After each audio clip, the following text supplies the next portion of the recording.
रहस्यमयी लाल गुड़िया। एक पुराने शहर में नेहा और उसका छोटा भाई रोहन अपनी दादी के पुराने घर में रहने आए। दादी के घर में बहुत सी पुरानी चीजें थी, लेकिन एक चीज नेहा को सबसे अजीब लगी, एक लाल रंग की गुड़िया। यह गुड़िया दादी की अलमारी के ऊपर रखी थी और बहुत ही पुरानी लग रही थी। एक रात जब नेहा और रोहन सो रहे थे, अचानक नेहा को एक हल्की हंसी सुनाई दी।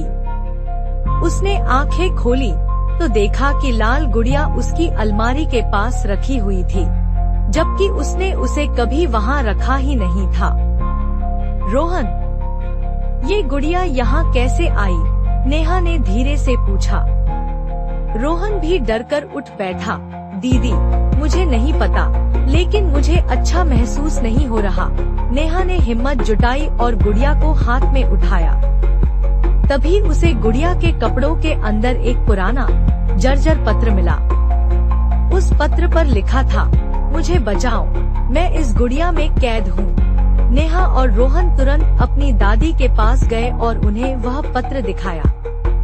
दादी ने गहरी सांस लेते हुए कहा, यह गुड़िया मेरी छोटी बहन की थी, जो बचपन में अचानक गायब हो गई थी।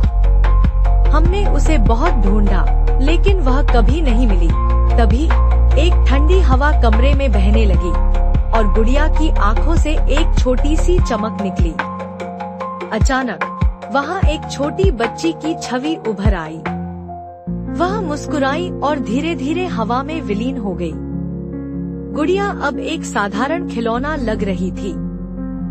रोहन ने राहत की सांस ली। अब ये गुड़िया हमें डराएगी तो नहीं, है ना? नेहा ने हल्की मुस्कान के साथ कहा, शायद नहीं, या शायद फिर कभी। गुड़िया अब शांत थी, लेकिन कमरे में एक रहस्यमयी सन्नाटा छा गया।